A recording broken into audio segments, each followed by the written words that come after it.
Warning, if you are scared of spiders, like I am, this episode has way too many of them in it. Oh, I can't even imagine how many legs that is.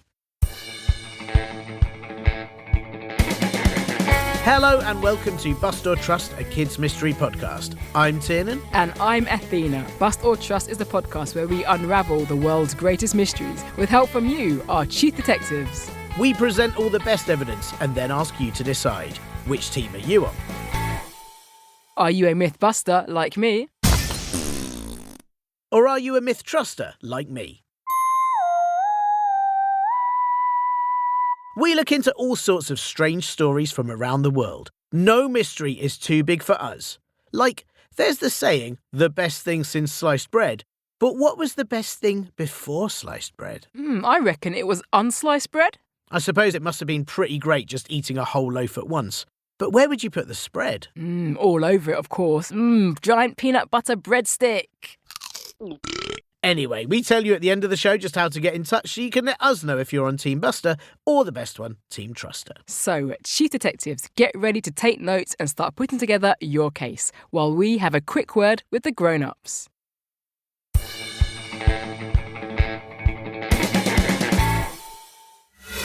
The case. This week's case is a payback for all the cases we've had to do about, snakes. Payback? What do you mean? We're going to look at the thing you fear the most this week. Oh no. The mystery of why did all the snacks run out? I can't deal with it, Athena. I can't. No, not that. The other thing you're most afraid of.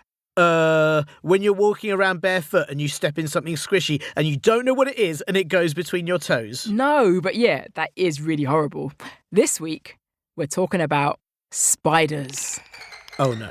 Really? Oh no, I don't like spiders at all. They have way too many legs and they creepy crawl everywhere and they hide in little cracks and oh no, I hate this. Well, the ones we're looking at can't hide in little cracks because they're huge. The FoFi, or Congolese giant spiders, are a cryptid, which means a creature that people say exists, but there's no good proof that they do. How big are they exactly? Some people say the FoFi has an abdomen the size of a basketball. The abdomen is the lower bit of a spider's body. And they have a leg span of 5 feet. So if you were lying down and one snuggled up next to you, it would be nearly the same length. This is horrible. And they'd have 8 very long legs. That's just too many. Give some to a worm. You'll be okay. For a start, FoFi are thought to live only in the Congo Basin. The Congo Basin is a complicated mix of rivers, forests and swamps that run through a large part of Central Africa. At 500 million acres big, it's larger than the US state of Alaska and is the world's second largest tropical rainforest. Not only does it contain a huge amount of wildlife, tropical plants and fish, it also provides a home to over 75 million people. And this giant spider only lives right there, which is definitely nowhere near where we are right now, yeah? Exactly, so chill. Although maybe it's big enough to fly a plane by itself and visit. I think someone would spot it very easily if it tried. The eggs of the giant spiders are said to be pale yellow and shaped like peanuts, and when the spiders hatch, they are bright yellow with a purple abdomen. They get more brown in colour as they get bigger, so much bigger. I don't think the FoFi being funky colours would make it any better. It's like these spiders have dressed up just to go out and get me. But you should be okay, because despite many witness accounts and natives to the Congo insisting they've actually encountered the FoFi, there is no proof they actually exist. Phew, except I think they do. Oh, actually, maybe you're right on this one. Really? You've joined Team Truster? I think so, because don't move, but what's that behind you? Get it off me! I'm only kidding, but it does serve you right after all those snake cases. Yeah, I suppose that's fair-ish. Well, I know you don't like this case at all, Tiernan, but it's up to our chief detectives to decide if the FoFi actually exists. So that means... It's time to spin a web of evidence. Oh no. Here's the first piece. First piece of evidence. The first piece of evidence is the earliest sightings of FoFi, because it seems this spider has been creating a web of terror for a few hundred years. In 1890, an English missionary called Arthur Sims travelled to Uganda. Missionaries are people who are sent to foreign countries to promote their religion. Sims and 2 porters who were carrying his luggage and travelling with him were heading to a village on the shore of Lake Nyassa in the very north of the country. During their travels, they accidentally stumbled across a spider web that was so large and so sticky they struggled to get out of it. Sims used a huge knife to cut his men free, but as he did, 2 huge Jabbar FoFi leapt at them from their hiding places. Sims was terrified, but used his gun to scare them off. Sadly, the 2 men had been bitten by the spiders and soon became swollen and developed a high fever. Neither of them survived. Sims reported this tale once he returned to England. One of the most well-known sightings, though, appears in a book about cryptozoology from 2002 by George Eberhardt. Cryptozoology is the study and search for animals whose existence is uncertain, like many of the cases we look at on Bust or Trust. You can just say the study of creatures that don't exist, Tiernan. Anyway, as I was saying, the report says that in 1938, a man known as R.K. Lloyd and his wife were travelling by motorbike through the Democratic Republic of the Congo when they saw a large object crossing the trail in front of them. They thought at first that it was a monkey or cat, but as they got closer, they realised it was a spider with legs nearly, oh no, just reading this makes me sad, 3 feet long. Can you imagine that? Legs the size of a guitar or half a person. Ugh. Yeah, that size. You'd think it'd need to wear 8 little shoes as well. Great stories, as always, Tiernan, but it's hard to find just where the account from Arthur Sims came from or is recorded. And frankly, any stories from a book about cryptozoology are to be taken with a pinch of salt, as the author clearly already believes in a lot of creatures that may not, and probably don't, actually exist. In fact, there's no real proof anywhere that R.K. Lloyd or his wife were real people. But the most important thing here is that scientists say that the Jabbar FoFi couldn't exist in real life. And that's because they have very weak respiratory systems. That's the part of the body that controls your breathing. Spider lungs are known as book lungs because they are as thin as sheets of paper. Some spiders have 2 sets of these, but they still don't process much oxygen. They also have what's known as tracheal tubes, which are long tubes with small holes along the spider's belly that help it absorb oxygen through the skin. But the tracheal tubes and book lungs are only designed to support a very small heart, and so the bigger they get, the more trouble they would have surviving and circulating blood around their body. Not only that, but spiders don't have a skeleton like we or many other creatures do. They have an exoskeleton. That means their skin is harder and like armour to support their bodies because they don't have any bones. The bigger the spider, the heavier their exoskeleton would have to be, and that would make it pretty hard for Jabbar FoFi to leap about like an Arthur Sims account. So it's not even that these accounts may not be real at all, but more that Jabbar FoFi can't exist because science says it couldn't.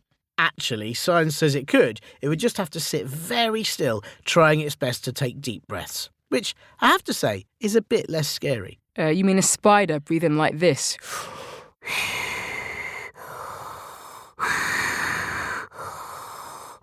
Is less scary? No, I take it back. That is awful. And anyway, while I hope those scientists are right, what's to stop the Jabbar FoFi from evolving differently? The second piece of evidence adds another strand to this web of information. Second piece of evidence. Those 2 sightings of the Jabbar FoFi aren't the only ones, and it seems that they've been spotted all over the world. There is a story in the Vietnam War of 5 US soldiers coming across several very large spiders. They shot at them, but the spiders continued to move. The soldiers thought the spiders were drawn to water sources, and they were encountered many times by both the American and Vietnamese sides. There is also a report from 1981 of a farmer in Kentucky who found a huge spider the size of a car's hubcap. And then, in 2001, a woman in Nottingham in the UK saw in her car headlights what she thought was a creature crossing the road. Assuming it was a hedgehog, she took a closer look and saw it was a spider with legs that were 2 feet long. Oh no, Athena. Nottingham is in this country. I wouldn't worry, Tiernan. There's no evidence for any of these tales either. And in the last one, the woman mentioned she was driving at night. Shadows and the bright headlights may have distorted what she saw and could have made everything seem longer or larger. It might have been a giant hedgehog after all. You know, just one with giant spider legs. Spider hedgehogs would be awful, adorable, but horrible at the same time. So, is your second piece of evidence just more sightings then? Come on, Tiernan, you have to offer something better than that. Yes, I have. I was going to say that there are lots of sightings, but they are infrequent. And the reason for that could be something that was discovered by cryptozoologist William J. Gibbons, who we mentioned in our episode about the Mekele Mbembe, the living dinosaur of the Congo. While on his third expedition to find that creature, Gibbons spoke to Congolese residents who told him tales of the Jabar FoFi. They said the huge spiders would weave a layer of leaves that looked a lot like a hut a human might build. Then it would spin a giant circular web between two trees to catch its prey. It ate antelope, birds and other smaller animals and was extremely venomous. But the very interesting bit is that the Congolese people told Gibbons that the Jabar FoFi used to be a very common sight, and now they're seen very rarely. It seems with forestry and humans building on what was once wilderness, perhaps the Jabar FoFi are becoming extinct.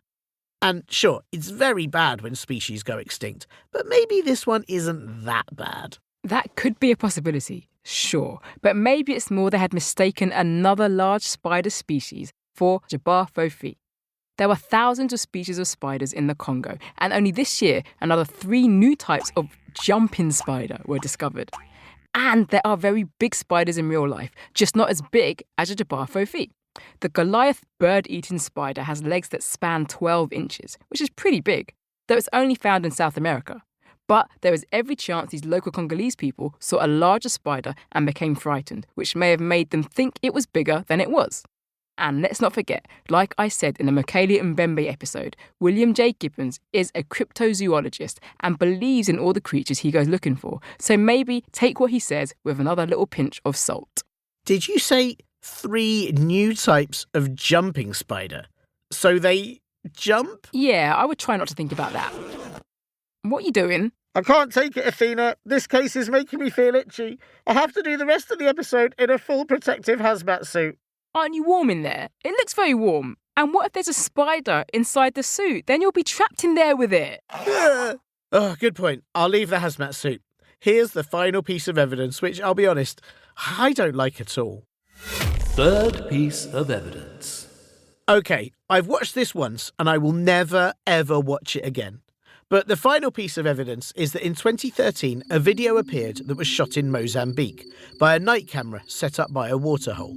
It shows what looks like a very, very large spider crawling past.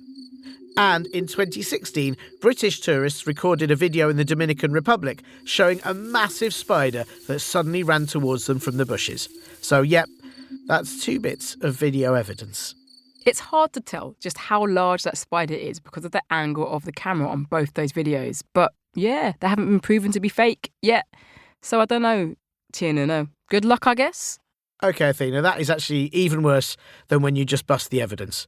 Can't you at least say there was definitely someone who's said it must be CGI or a puppet or something? Nope, sorry, Tiernan. I can only give you facts. And the fact is, at the moment, those videos seem legit. Well, this is the absolute worst. I got freaked out enough as it was when I walked out of my front door straight into a normal spider web the other day. Wow, that little spider must have been really hungry.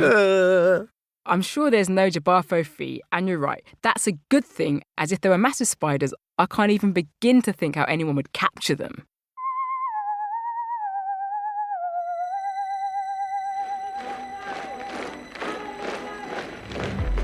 Okay, troops, here's what we know. This 8-legged creep is 50 foot tall, can spin a web that is powerful enough to trap jet planes, and so far has destroyed 3 cities.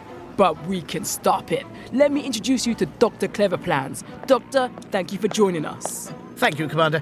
Now, you might mock me for saying this, but the first thing to remember when capturing this spider gigantus is that it is more scared of you than you are of it. You did mock me.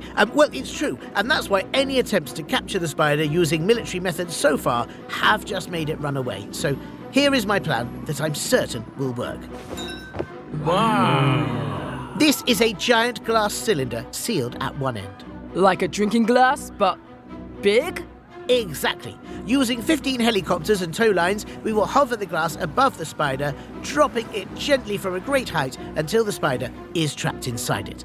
And then we use this. The world's largest piece of paper. We will slide it underneath before using these 18 military cranes to turn the glass and paper over, trapping the spider inside. Then we will redeploy the helicopters who can carry the glass and deposit the spider in the biggest garden they can find. Are you sure this will work? It has to, or we're all doomed. The spider has stopped moving. Helicopter deploy the giant glass. Oh no! The helicopters have got caught in a giant web. Deploy the glass. Deploy it now! No, one of its legs is trapped. Lift! Lift! Lift the glass back up, gosh darn it. Cut those helicopters out. We need to go again. Oh no, it's run off. Did anyone see where it went? It's too quick, but our trackers say it's hiding right in that corner of a skyscraper. Please, we need to head there now. No, wait, it's confirmed. That's just a giant top of a tomato. Stand down. Oh gosh darn it, that happens all the time. Signals say the spider, despite being the largest arachnid we've ever seen, has somehow crawled into an unbelievably tiny crevice in a pavement slab on 110th Street. Can we send in the giant fly to lure it out? No, I'm afraid we've now been trying to catch a giant fly too for at least 4 days. It's impossible, even with our 70-foot high swatter. Oh, dagnabbit. Then our attempt has failed. I don't want to do this, Commander, but I think it's time for Plan B, as we have no other choice now. This spider gigantus must be stopped. I understand. Troops, bring out the Mega Hoover!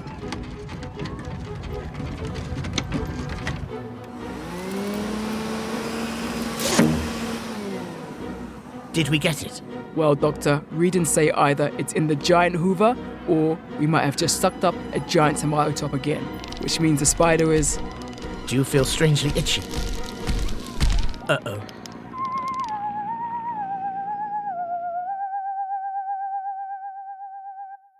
My problem with that idea is the Jabbar FoFi sounds so big that if you tried to catch it under a glass, it'd probably take it from you and have a drink instead. Yeah, you need to catch it in a whole greenhouse, I reckon. I'll tell you who never gets tangled in threads. That's right, our chief detectives. It's up to you to decide. Do the really horrible giant spiders of the Congo Basin, Jabbar FoFi, actually exist? Or is it all just a web of deceit? Let's recap the evidence. Evidence recap. The first piece of evidence are the early mentions of the Jabbar FoFi from Arthur Sims, a missionary who encountered the giant spiders in 1890, and R.K. Lloyd and his wife, who saw one cross in front of them in the Congo in 1938. But there is no evidence for either of those accounts, and science says the spiders wouldn't be able to survive at that size due to their weak respiratory systems, which is the part of their body that helps them breathe. The second piece of evidence is that cryptozoologist William J. Gibbons heard from local Congolese people that they had seen the Jabbar FoFi a lot, but less in recent times, and they thought perhaps it was going extinct due to deforestation. But there are over 1,000 species of spider in the Congo, and there is a chance they saw a largest spider, and fear made them think it was bigger. The final piece of evidence is 2 video clips, one from Mozambique on a night camera and one by British tourists in the Dominican Republic, that both show very large spiders. It's hard to know how big the spiders are due to the camera angles used, but yeah, these haven't been debunked yet, so sorry, Tiernan. So now we're handing it over to you, Chief Detectives. What do you think? Are you a Jabbar FoFi mythbuster? Or a Jabbar FoFi myth truster? Get in touch and let us know your thoughts, and most importantly, which side you're on. I think everyone will be creeping on over to Team Truster for this horrible case. Nah, spin me another one. It's 100% a Team Buster win. Send us your voice notes with an explanation of why you're a myth truster or mythbuster when it comes to whether the Jabbar FoFi, the giant Congolese spider, is real or not. All you have to do is ask your grown-ups to help you email us your voice notes or thoughts to hello@bustortrust.com. Tell us your name, age, what you think all the evidence means, and please make sure your grown-ups give us permission to use your voice notes or emails in our next episode. You can also send us a question on Spotify Q&A, but please get permission from your parents and don't include any personal details so that we can publish them safely. We won't always be able to use all of them. But we do love to hear them, and here are some thoughts from you lot, our chief detectives, on the last few episodes. My name is Xavier. I live in Australia. The Grey Man is my Buster Trust episode that I'm talking about. It could be just an illusion, Because it could be just the sun and rain. Bye, Tiernan. You're really good chance, but I'm a myth buster. Hi, Xavier. I think that's fair enough. People's eyes do play tricks on them and they can really believe something is real, but it's not. The grey man's an illusion. Case closed. Done. Wow. Well, listen, Xavier, brilliant investigation, brilliant evidence listening there. I do have to say, though, because you're in Australia, you probably don't get to hear rain very often. And I'd be quite terrified if rain sounded like a giant stone man. I hope it doesn't rain like that near me. I would cry. Hi, my name is Rowan and I am 7. For most of the episodes, I was a mistruster, but definitely for the haunted dog. These are the reasons. Her hair was growing, odd things were happening in the house, and it belonged to someone who died. Bye. Rowan, welcome to Myth-Truster. And look at that. You have gone through every single bit of evidence and you know for certain that a kiku is a haunted doll. I don't know if you'd like a haunted doll. I wonder if you can get them in the shops. That's what I reckon. I wouldn't buy a haunted doll. No? If I had the choice, I'd go for non-haunted. Really? Is that because you'd get annoyed having to cut the hair all the time? It's just another chore. Life's busy enough. That's very fair. It's hard enough to cut my own hair. Thanks, Rowan. We have had this message from Gillian on our Bust or Trust Patreon, who just says, best show ever. Correct, Gillian. Thank you so much. That is something I think both me and Athena, whichever team we're on, will agree with. We really appreciate you listening. We have had this review on Apple Podcasts from Joe, I think Joe Jigabididid, who says, Trust. I am alien, and I can confirm that every single thing about aliens on the podcast is true. That was for the little aliens listening and can't understand everything. Wow, Joe Jigbidid. I can't believe we've had an alien contact the show. What better evidence could you get that aliens are real? And look, hey, I really appreciate that not only do you listen to the show and obviously trust on the alien cases, but you also translate things for the little aliens too. We haven't quite got that technology yet, so thank you for helping out. Otter forever ago left an Apple review. Really good, but sorry, I don't get spooked easily. Make more scary ones that are actually scary, like the Jersey Devil, or one hosted by Athena about Alkia for April Fool's Day. Oh, I made up Alkia. Oh yeah, I'm on Team Truster all the time, and I find the skits really funny. If you haven't watched Harry Potter, you should. I'm always on Team Truster, except on the one I can't spell. Hashtag Tiernan is the best. Well, I can see why Tiernan insisted I read that one out. Tiernan is the best. Otter forever ago, that's a challenge. You said you don't get spooked easily. Tiernan, should we try and spook Otter? I think we should try and spook Otter a lot. What fantastic comments and feedback. We've got the best listeners. And you clearly think about all the evidence. Brilliant. And if you enjoyed the show, please follow us on Apple Podcasts, Spotify or Amazon Music, or wherever you listen to your podcasts for more great episodes. We love to hear what you think, so please do rate and review us on Apple Podcasts and Spotify. It helps more detectives find Bust or Trust. And of course, we'll read out some of your comments on the show. Plus, if you pay to subscribe to Bust or Trust on Apple Podcasts or our patreon.com/Bust or Trust page, then you get to hear all our bonus episodes, get our weekly newsletter, monthly colouring sheets, and we'll also give you a shout out on the show too. Thanks for listening. We'll see you next time for more Bust or Trust. Well done, Tiernan. You made it through that case all about giant spiders, okay? Yeah, it wasn't easy. I feel itchy all over. Oh, I'm sorry. Would having a snack help? Definitely. Okay, I'll grab us some. Oh no. What? We've run out of snacks. Bring me giant spiders any day. This is terrifying.